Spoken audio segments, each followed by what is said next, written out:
Hello, everybody. Good morning, good afternoon, good evening. Welcome back to the Polyhedra show. My name is Anthony. I am the head of ecosystem here at Polyhedra. And today we have a very, very awesome show. We've been waiting to bring this product to you guys, and a really exciting one. So today, we're going to be talking about something we've been building for a long time, or at least the team has been building for a long time, which is Polyhedra ID. You can check it out right now at id.polyhedra.network. Encourage you to get on there, check it out, and see the amazing work that our team has been doing. So this isn't just another login tool. It is our vision for a digital identity in the era of AI and decentralized systems. We want to give people a way to prove who they are, what they've done, and what you know, and that you're real without exposing anything else or any of your private data. So this is very much about our ethos. It's about trust, it's about security, and it's about verifiability at scale. So to dive into this vision, I'm joined today by two of the best. TC, of course, our co-founder and CTO, who's been leading the architecture behind ID. This is a product he's been working on for a long time, and the whole team is very, very excited to be launching this. And we have Sam, of course, Pearden, our CMO, who is here to unpack why this matters so much for users, creators, and the ecosystem as a whole. So we're here today to explore the why behind ID, the technology that powers it, and how this changes the way that we think about identity online.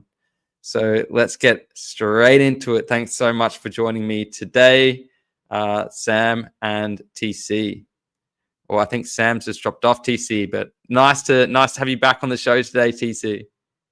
Nice to see everyone. And yeah, this will be a really exciting because we're finally launching some new product based on the ZK machine learning. And I think we will be in a new era. Totally. I know you've been working on this for a long time, TC. You must be very, very excited to be bringing this to market. Having done so, I know you guys have been working on this for a long time and spent a lot of hours to bring this to market. And I know it's something that we've all been very, very excited about on the team in the background. And I know you must be super excited to bring this to market too. And thanks, Sam. Sam's back in. How you going today, Sam? Yeah, I'm good, man. Sorry, I've got a bit of spotty internet connection due to weather today, but yeah, it's good to be here, guys. Right.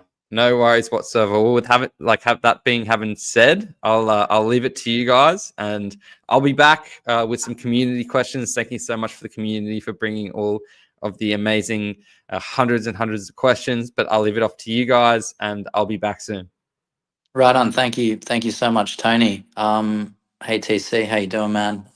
Let's start off with the problem space, and this, touching on the why we're doing this, and why are existing ID and verification systems no longer fit for an AI native world.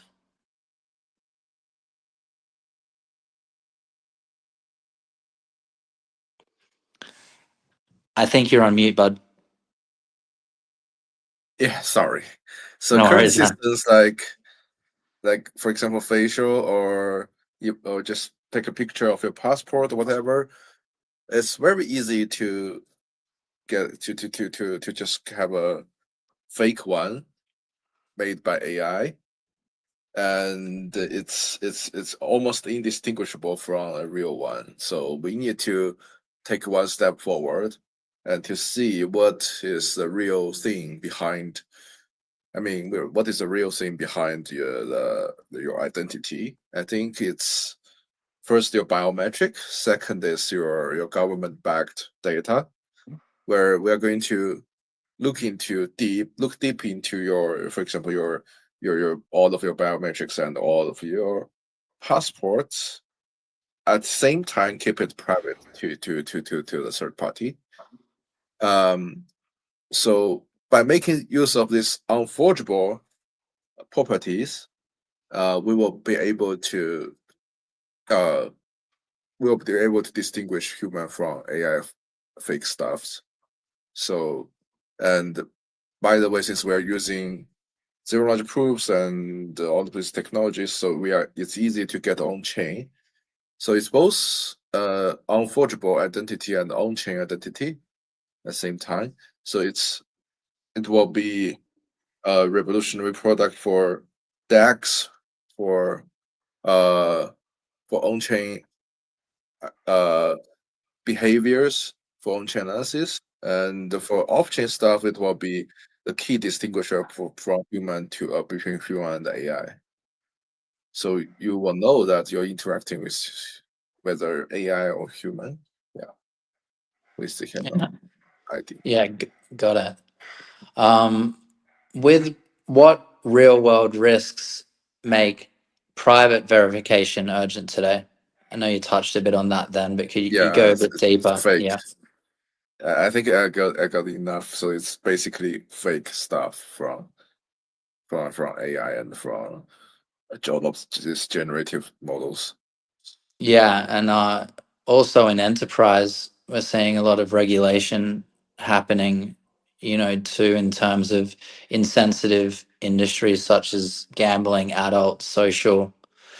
Government are actually enforcing mandates to share government-driven IDs. Mhm.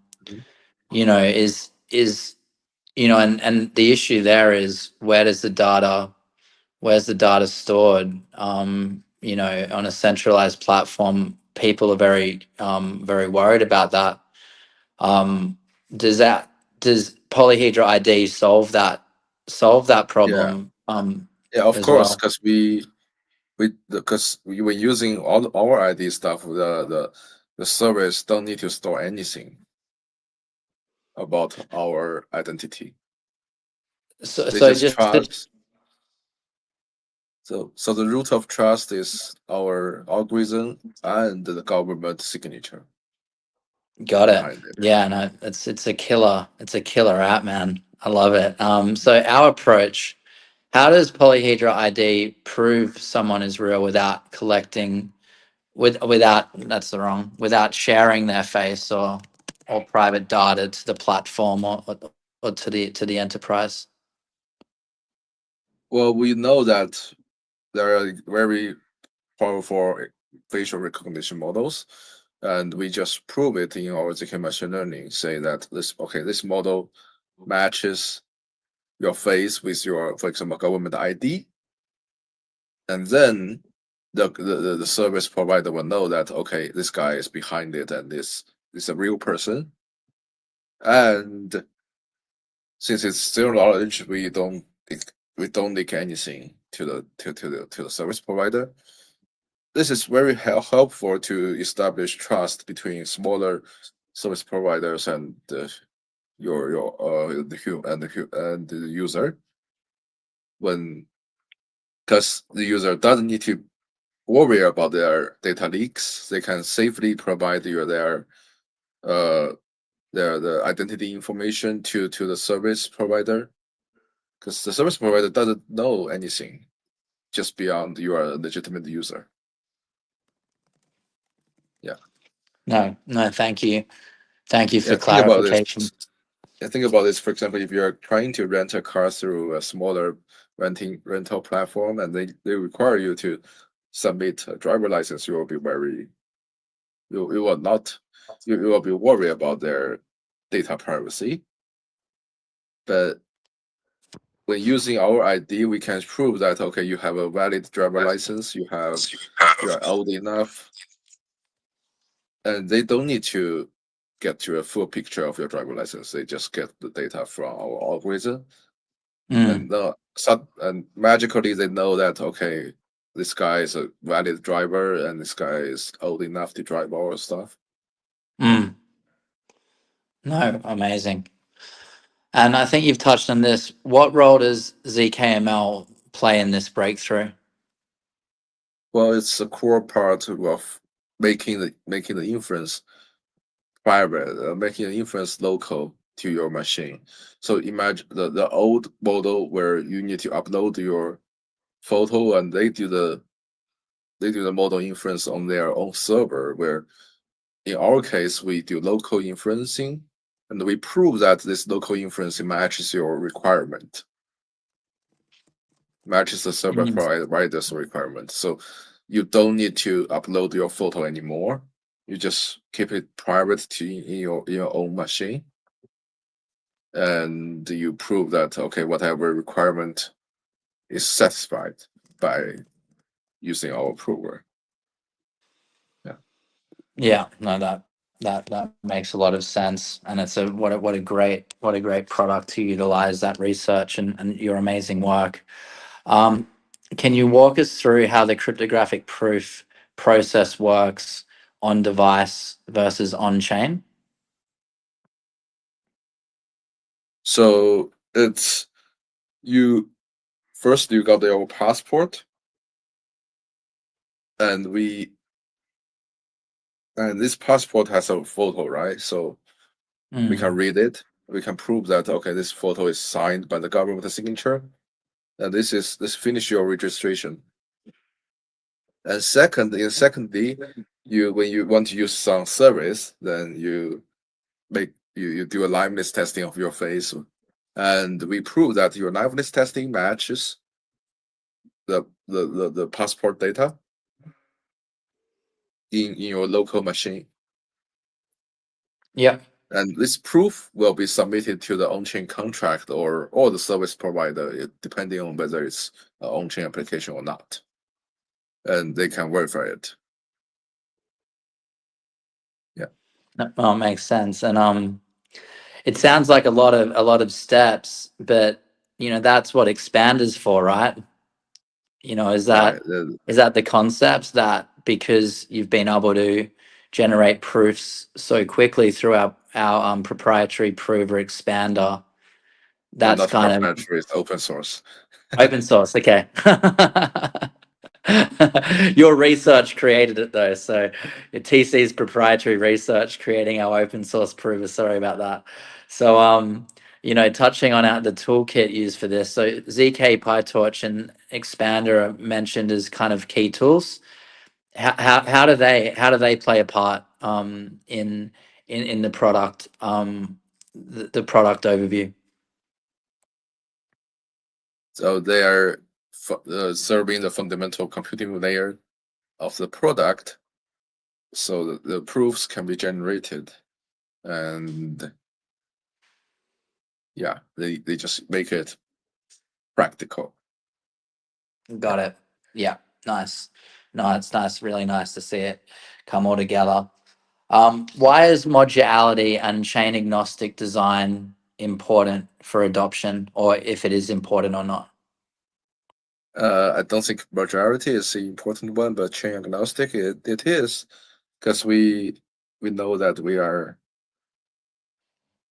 kind of so everything is designed on EVM, and it's a quite widely adopted architecture, so that we can support all kinds of EVM chains, and we think that it's very important. For example, the different chains has different characteristics. So if you look at all these optimistic layer 2s, they're quite cheap. If you look at Ethereum, they're quite safe to use.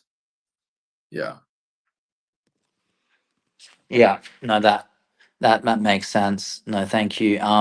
Going into applications and ecosystem, this one's come up a lot. How does our ID compare to say centralized biometric databases, or per se WorldCoin's orb approach?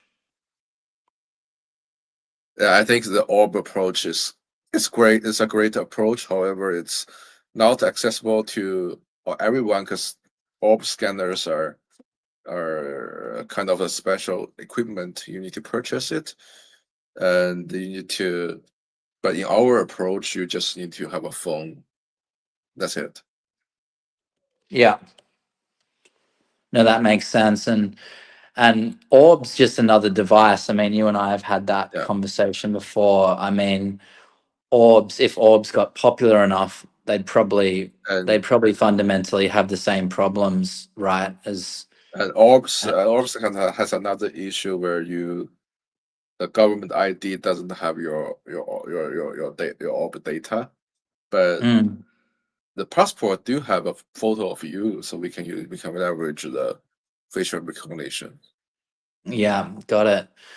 And there's other companies in the identity space like Persona who work with verifying identity with companies like LinkedIn that make you prove your identity through your passport. What are the dangers that you see in kind of more traditional centralized identity solutions? Um, and how is this solution probably better suited for users in those scenarios? Well, data leak. So first, we don't think that it's safe against advanced AI, and we think that it's quite hard to solve, and we think centralized approach has some fundamental issue, like for example, the data leaks, potential data leaks, and the potential liveness problems, so on and so forth. Yeah. No, makes sense. I mean, because that's just like going back. I mean, we kind of been looking at what the case studies are, and we feel there's a huge audience in crypto Web3 startups, but also in that traditional enterprise space. I mean, in Australia, for instance, um, the government are rolling out a program where you need to prove you're over 16 to access all social media, and you need to do that with the government backed ID, and the fines there, start around 50 million USD for breaches. So you know, just to double down on that, we do see this as a product that really Yeah. can because the business model for a social media company is not to store passports, right? Like, Hmm. I don't think they care. Like, maybe they care about data, but they never wanted to store. It's actually problematic from my discussions for gambling companies, maybe smaller social companies, adult companies, whatever, to have to store this sensitive information. They just want to make money from their core business model and units. And yeah, I think it's very interesting how you've portrayed this as, yeah, centralized systems.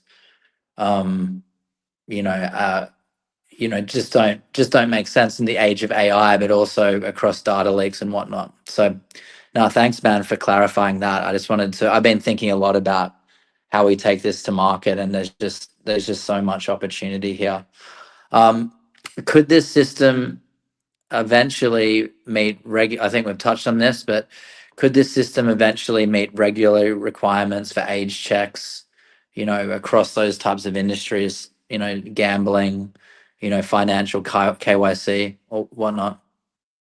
Of course, we already done that. So in the next.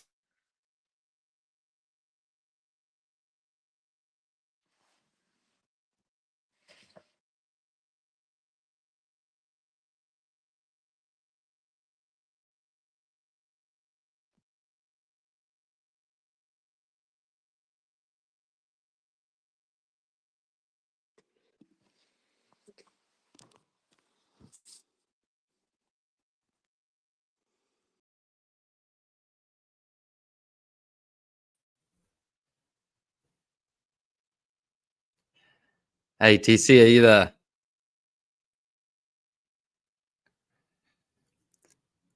Will I wait for these guys to get connected again? They're having a few connectivity issues, so I might just jump in and give my 2 cents.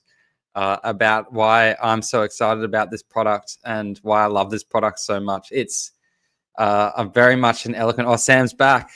Hey man, I was just going to soapbox for a minute about why I love this No product worries, so no, much. thank you. Sorry, I'm having some issues with internet, so maybe just stay on, Tony, as well. Yeah, I think If you guys can TC hear had me the again. same issue, but I mean, I was just soapboxing a little bit, if that's okay. Maybe it was TC that froze up, not me. Yeah, I I went think off because I TC thought dropped I'd out. frozen, but maybe not. Here he is. Hello. Yeah, Yeah, he's sorry, back. my computer just got a blue screen of death. Oh, he's back.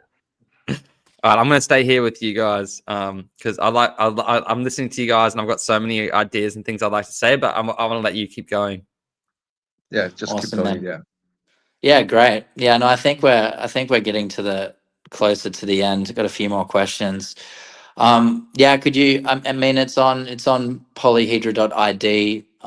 Sorry, id.polyhedra.network anyway. But could you give us a verbal roadmap for Polyhedra ID, where we're at now?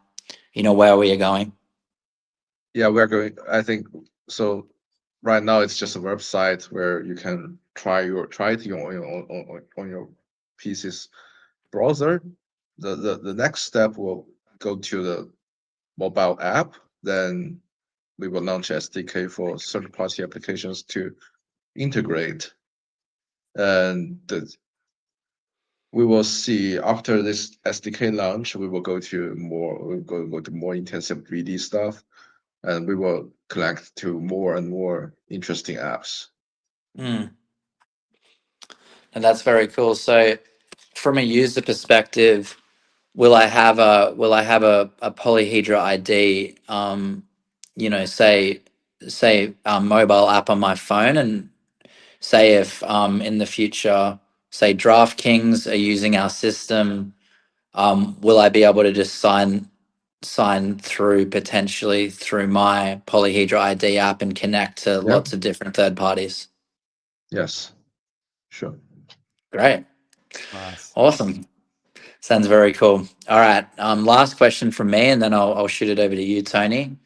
And this just gets me excited. I mean, and TC and I have discussed this so much, but it's just, yeah, it gets me super excited about where we're taking this. Last one, could Polyhedra ID become, I just touched on it then, but really the default login layer for the future of AI? Yeah, for sure. We will establish that you're yourself without actually leaking anything, and this will be default for not only blockchain space but also other applications. We potentially we are looking at financial stuff first, but we will get expanded to more stuffs. Great. Awesome. And I think you spoke on that anyway, but I'll just wrap it up, guys. So id.polyhedra.network is where you can start trying. We'll be having a series more announcements coming about the next phase of the product and different kind of plans for how to get the community involved. So thanks for listening to TC and I, and over to Tony. Thanks, guys.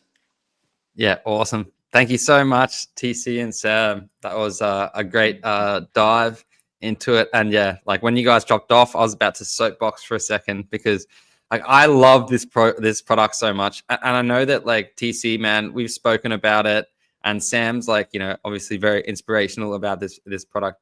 But it's so important because I know we've all seen Sam Altman speaking recently about the dead internet theory, the amount of deep fakes, the amount of just rubbish and bots that are on the internet and taking over. And when we're talking about the agentic level as well, like people need to have accountability over who they are and who's their agents are acting on behalf of somebody, right? And you guys know, like living in Asia as well. I'll drop my passport in every time I have to sign into a hotel. It's not so problematic as an Australian because I think that we don't really realize the risks as much.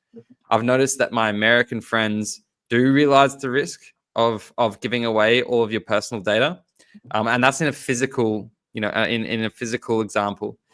A digital example, I read from an acquaintance of mine who got scammed out of $1.5 million on LinkedIn because he got a call from Mr. Beast, which was that obviously just used his voice data and impersonated him, and then impersonated a bunch of people and got him to invest in this well project in Africa. So like this kind of example, I think we're going to, and somebody who's as smart and in tech as him, you would think that wouldn't be able to get scammed. But the fact that like there was no way for him to verify who he was actually talking to was the main issue. And that's at a very high level. But we've all seen, and I've heard so many stories about the scams and the amount of bots, and people are now using AI to scale these kind of scams. It's really important that we're able to prove like who we are, and and Sam touched on social media platforms. I think that's a great example. They're going to be late to this.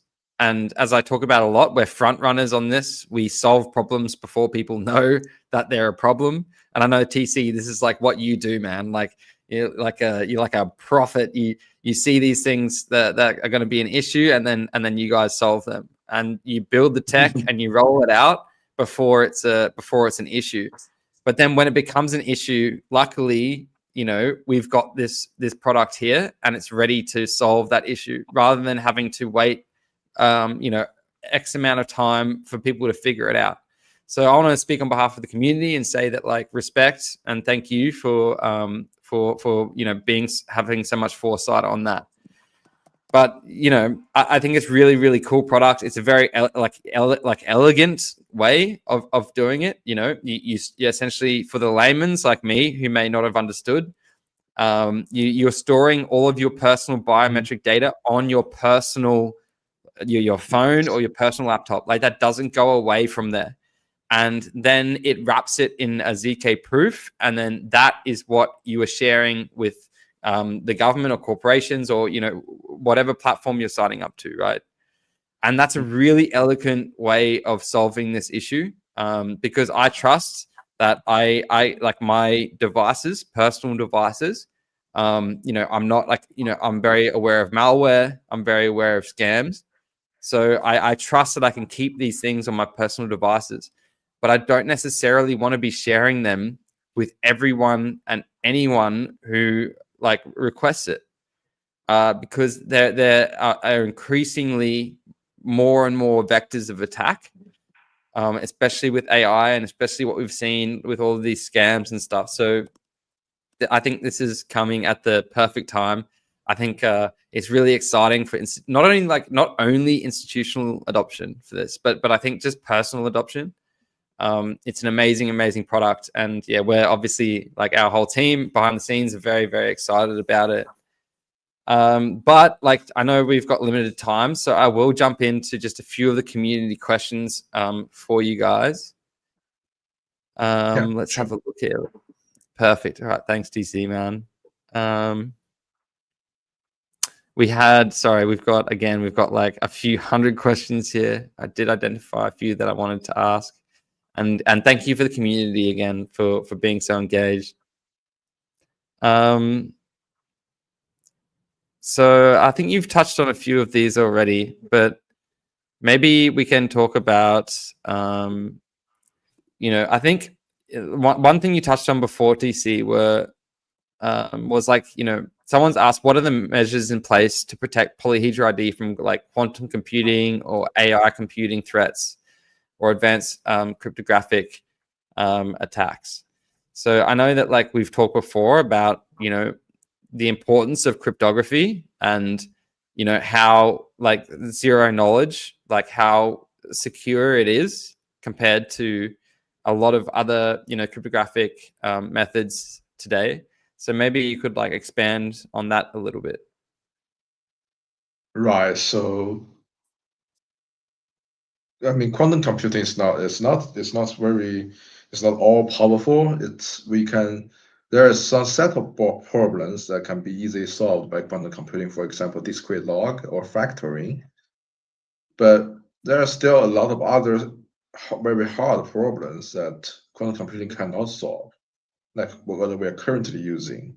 It's information theoretically secure, so it's not solvable by quantum computing. So that's how we deal with it. Yeah. Great. Really cool, man. And we had a few questions about like enterprise adoption. Obviously, this on a personal level, it makes a lot of sense. Like for me, this is just a no-brainer. And for everyone that I've shared this with since our launch, they're like, makes sense, complete sense. Like this is really, really cool, right? But for an enterprise level, and for like to bring on enterprise adoption, what does integration look like for them? Like, do they need to deploy new contracts, or will they be able to just integrate with us on like an SDK or an API level? They have all kinds of these options, so they can deploy new contract.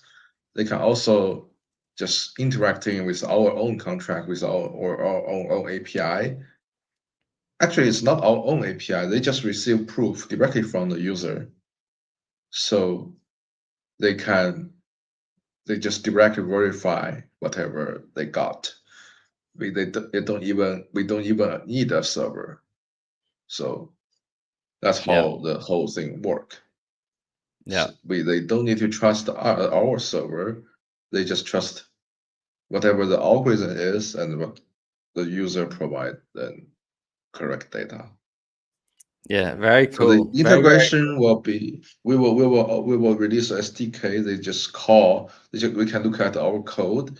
They can call they can use the SDK to verify users' claim. For example, the user got a claim about their identity, about their age. Then they can use the SDK to verify these claims without actually needing to interact with us. Yeah. I But love it. I love it. Yeah, if it's on-chain stuff, then they can interact with our standard contract. Cool. It's very, very cool. It's very, very cool, man. Like Sam touched before about Australia and what's going on there. I think they've done the same thing in the UK now, if I'm not confused, but with like social media and having to prove your age, and that's obviously causing a lot of like social issues. And I've seen even organizations that I've like, or corporations that I've signed up to, where I've had to prove who I am in order to pay these kind of exorbitant fees to use their tech stack, and then I get this notification, oh, we've been hacked. I'm like, okay, so now all of my data is out there. Like I at the end of the day, it's like I trust myself. I really trust myself, and I trust that like I can keep my all of my like I've got my phone here, I've got my iPad, like I can keep this secure. I understand like the vectors of attack, and I want to store my own identity on here and be able to prove like who I am when I'm talking to somebody. Really interesting anecdote, man. Now I need to tell you because I had a friend reach out to me today and said that some friends of mine that I was working with had sent them like a link and said, hey, like I'd love to get your feedback on this. And it was like all they had to do was put in their email and their phone number, but they were so just like everyone bounced off the page, right? Because they were like, well, I don't know if this is a scam. Everyone's very skeptical now, and rightly so, because there's a lot of malicious actors out there. So if there was a way for me, like if a friend sends me something, and I, even now with deep fakes, and they can take like 3 seconds of recording of your voice and then recreate your voice. TC, like if I got a call from you and someone was pretending to be you, and you're like, hey Tony, like let's meet up in Hong Kong. I've got this thing I want to talk to you about. but it like how would I how would I know that I'm actually talking to TC right now? But if we I can vouch for you that that's actually TC today. this is actually definitely TC. But that's the thing, right? I actually plan TC. to have a bot to do all of these stuffs, so I can take notification. But okay, so back to the real thing. So you can request and approve from Yi. Yeah, exactly. I can request. I can see that you've sent me the proof that it's like this is the person I'm talking to, because it's connected to your biometric data and to your passport, which isn't stored on a centralized server somewhere. This is stored on your device and it's shared with me. I know I'm talking to you. It's validated. I know it's not a deep fake of TC convincing me to come to Hong Kong. It's like, do you know what I mean? Like, that's an amazing, amazing thing. And I think that we've all been super excited about this product, and I think we're going to see some serious adoption with this product. Guys, I know we're coming up on 40 minutes. I know you guys I know you guys both have really, really busy days, but maybe we'll just jump through one more question. Let's have a look. Sure. So maybe this is a good one, because in terms of our roadmap, if you guys do jump on id.polyhedra.network, you can see the product, you can interact with the product, our demo, and you can see the roadmap that's there. But someone has asked, will there be any dependencies on other environments such as TEEs, trusted execution environments, or is everything completely ZK based? We do have dependency on TEE, so because the C2PA standard and the how we read the passport is required to be within a TEE. So that's how Google and Apple do these stuffs. They require all biometric data to be stored in TEE. Yeah, cool. So, and luckily we have some amazing ecosystem partners that are working in this space too, that we work very closely with, that are doing some amazing stuff in terms of TE in the decentralized space too, right? So shout out to some of our partners there. I won't name them right now because we have a few, and I don't want to soapbox anymore because we're coming up on 40 minutes. But guys, I might let you guys go. I know we said we wanted to do half an hour, and I've kept you for 40 minutes. But thank you so much to the community for all the questions. We will be doing a follow up. I'll be back online tomorrow. We're going to be chatting about Egg and ID. We're going to be doing some demos in our community. And thank you so much, Sam. Thank you so much, TC, for joining us today and talking us through this amazing, awesome product that we've just rolled out. We've just launched 2 days ago, which is Polyhedra ID. Thanks so much, guys. Really appreciate it. Thank you so much. Thanks, Sam. Thanks, TC. Bye-bye. And guys, we'll see you next time. We'll see you next week for another show. Definitely. Keep the questions coming. And you can always join our Discord. We're live there pretty much every day. And we're having a lot of fun with the products that we're rolling out and proving this stack, that we've built and all that. Well, I mean, all that TC and Shihang and the team have built, and that we're having a lot of fun with. So appreciate you guys, and we'll be back again soon. Right on. See you guys. Bye-bye. See you. Bye.